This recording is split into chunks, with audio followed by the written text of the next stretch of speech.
అందరికీ నమస్కారం అండి. ప్రస్తుతం రైతులందరూ ఎప్పుడెప్పుడైనా ఎదురు చూస్తున్న పిఎండిఎస్ విత్తనాలు వేసే సమయం వచ్చిందండి. ప్రతి సంవత్సరం కూడా పిఎండిఎస్ వేస్తూ రైతులందరూ కూడా అధిక ఆదాయం అనేది పొందుతున్నారు. అసలు పిఎండిఎస్ అంటే ఏంటి, పిఎండిఎస్ విత్తనాల వల్ల రైతులకు కలిగే ప్రయోజనం ఏంటి అనే విషయాలు మనం మాస్టర్ ట్రైనర్ గారు మధ్య నాగేశ్వర గారి మాటల్లో మనం అడిగి తెలుసుకునే ప్రయత్నం చేద్దామండి. ప్రస్తుతం మనం కాకినాడ జిల్లా ఏలసూరు మండలంలో ప్రకృతి వ్యవసాయ క్షేత్రంలో ఉన్నాం. అలాగే మనం ప్రకృతి వ్యవసాయంలో పండించే పిఎండిఎస్ విత్తనాల వల్ల కలిగే ఉపయోగాలు ఏంటన్నది మనం అడిగి తెలుసుకునే ప్రయత్నం చేద్దామండి. అందరికీ నమస్కారం అండి. పిఎండిఎస్ కోసం చెప్పే ముందుగా మా ప్రకృతి వ్యవసాయ ఎగ్జిక్యూటివ్ వైస్ చైర్మన్ గారు ఈ విజయ్ కుమార్ గారికి, అదేవిధంగా డిస్ట్రిక్ట్ ప్రాజెక్ట్ మేనేజర్ ఎలేజర్ గారికి మా హృదయపూర్వక నమస్కారములండి. ఎందుకంటే వారి ప్రోత్సాహంతోనే మేము ఇంత గణనీయంగా పిఎండిఎస్ సాగు అనేది చేయడం జరుగుతుందండి. పిఎండిఎస్ అనేది మన ప్రకృతి వ్యవసాయంలో చాలా ముఖ్యమైన పాత్రను పోషిస్తుంది. ఓకే అండి, మనకి రైతులు ఈ పిఎండిఎస్ వేసుకోవడానికి చాలా ఆతృతగా ఎదురు చూస్తున్నారు. అసలు ఆ పిఎండిఎస్ విత్తనాలు అంటే ఏంటండి? పిఎండిఎస్ అంటే ప్రీ మోన్ డ్రై సోయింగ్ అండి. అంటే మనము ఈ ఖరీఫ్ రబీ అయిన తర్వాత మనము వేసవిలో అంటే తొలకరి వాన రాకముందే మార్చి నుంచి స్టార్ట్ అవుతుందండి, జూన్ వరకు ఉంటుంది.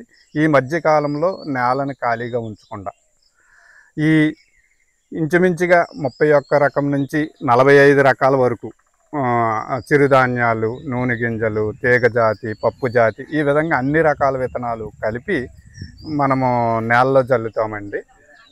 ఈ విధంగా జల్లే ప్రక్రియనే మనం పిఎండిఎస్ అంటామండి. మన రైతాంగం భాషలో అయితే పచ్చి రొట్టె ఎరువులు అంటాం. పచ్చి రొట్టె ఎరువులు అని కూడా అంటారు. అవునండి. అంటే పిఎండిఎస్ అంటే మనకి విత్తనాలండి, రకరకాల విత్తనాలు.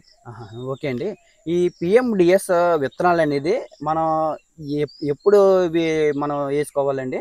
మనకి రబీ అయిపోతుంది కదండి, మార్చి ఎండింగ్ కల్లా అయిపోతుంది. కొన్ని ఏరియాల్లో మార్చి 15 అలా అయిపోతుంది. అప్పటి నుంచి కూడా స్టార్ట్ చేసేస్తామండి. ఈ అన్ని రకాల విత్తనాలు మేము కలిపి ఇంచుమించుగా ఒక ఎకరానికి 12 కేజీలు వేస్తామండి, రైతాంగం అంతా కూడా.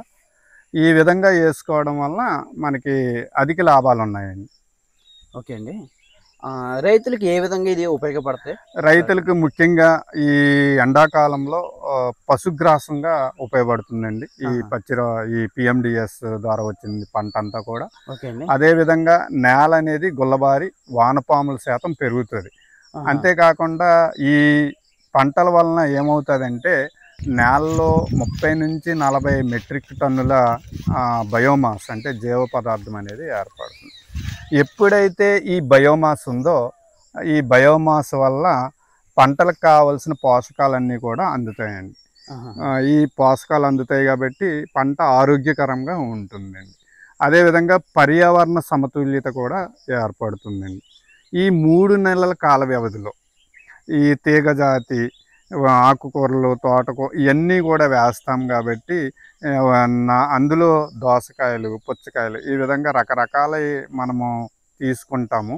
దాని ద్వారా కూడా సుమారుగా ఈ 25,000 నుంచి 40,000 వరకు ఆదాయం సమకూరుస్తుందండి.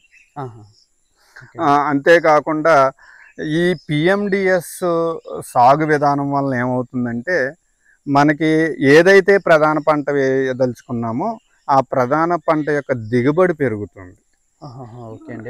అంతేకాకుండా ఈ చీడపీడల నుంచి కూడా మన ప్రధాన పంట తట్టుకునే శక్తి, సామర్థ్యము ఏర్పడుతుందండి. ఇంకా చాలా ఉన్నాయండి మనకి చెప్పుకోవాలంటే. నేల కోతకు గురవ్వకుండా ఉంటుంది, సూర్యరశ్మి డైరెక్ట్గా నేల మీద తాకకుండా ఇదంతా కూడా గ్రీనరీగా కవర్ చేస్తుంది నేలని. నెక్స్ట్ ఏంటంటే మనకి ఎటువంటి పెట్టుబడి అనేది చాలా తక్కువ అవుతుంది. నెక్స్ట్ మనకి ఏంటంటే కలుపు అనేది కంట్రోల్ అవుతుందండి. కలుపు కూడా కంట్రోల్ అవుతుందండి. ఈ అన్ని రకాల మొక్కలు ఉంటాయి కాబట్టి ఆ పశుగ్రాసం పెట్టడం వల్ల పాల యొక్క వెన్న శాతం పెరుగుతుంది పశువులకైతే. మరి ఎండాకాలంలో పశువులకి జనరల్గా మేపు కష్టమైపోతూ ఉంటుంది ఫీడింగ్ ఇవ్వడం. అలాంటి సందర్భంలో ఇది బాగా ఉపయోగపడుతుందండి. ఓకే అండి.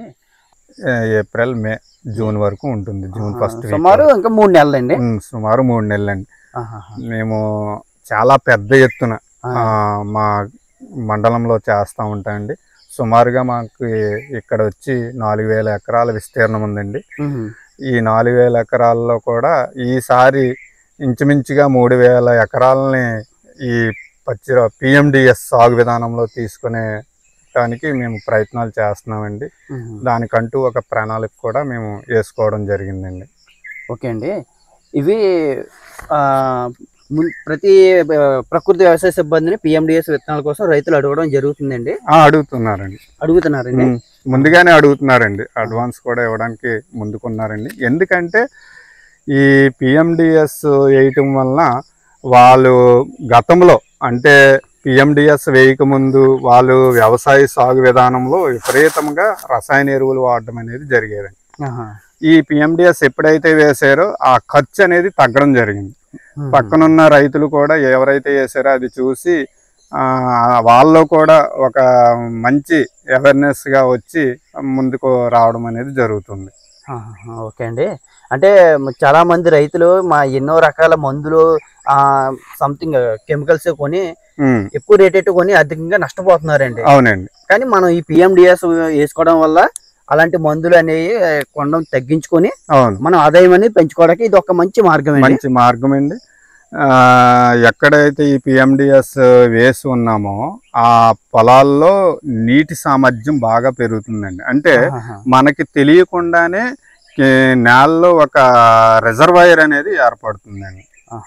ఈ విధంగా ఉండడం వల్ల ఏమవుతుందంటే అండి, వర్షాలు టైంకి పడకపోయినా లోపల ఉన్న నీటి సామర్థ్యతను ఉపయోగించుకొని మన ప్రధాన పంట అనేది పండించుకోవడానికి చాలా ఆస్కారం ఉందండి. అవునండి. ఓకే అండి. చాలా థ్యాంక్ యూ అండి. చాలా చక్కగా మాకు వివరించారు మీరు. ధన్యవాదాలు. ఓకే అండి. ధన్యవాదాలండి అందరికీ.